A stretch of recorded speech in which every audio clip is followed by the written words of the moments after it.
Hello అందరికీ, ఎలా ఉన్నారు? అందరూ బాగున్నారా? నేనైతే ఈరోజు ఒక చిన్న మాటతో మీ ముందుకు వచ్చానండి. అది ఏంటి అని అంటారా? చాలామందికి కష్టాలు వస్తూ ఉంటాయి. మనిషి అని జన్మ ఎత్తిన తర్వాత కష్టాలు ఉంటాయి, సుఖాలు ఉంటాయి, బాధలు ఉంటాయి, అన్నీ ఉంటాయండి. కానీ ఎప్పుడూ సుఖమే ఉండదు, ఎప్పుడు బాధలే ఉండవు, ఎప్పుడు కష్టాలే ఉండవండి. ఒక్కొక్క మనిషికి ఒక్కొక్క టైం అనేది వస్తుంది.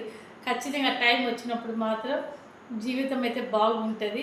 కానీ మనం బాధలో ఉన్నప్పుడు దేవుని అయితే ప్రతి ఒక్కరు కూడా మొక్కుతాం. ఏమని దేవుడే నాకు సహాయం చేయండి. దేవుడే వచ్చి సహాయం చేయడండి.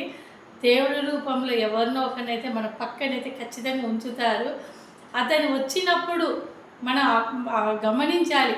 అదే మనకి లైఫ్ ఇంకా బాగుంటుంది అన్నట్టు గమనించినామనుకోండి, ఖచ్చితంగా లైఫ్ అయితే హ్యాపీగా ఉంటుంది. ఆ టైం వచ్చేంత వరకు కొంచెం ఓపిక పట్టామంటే అందరి లైఫ్లు బాగుంటాయి, అందరూ బాగుంటామండి. అవునంటారా? కాదంటారా?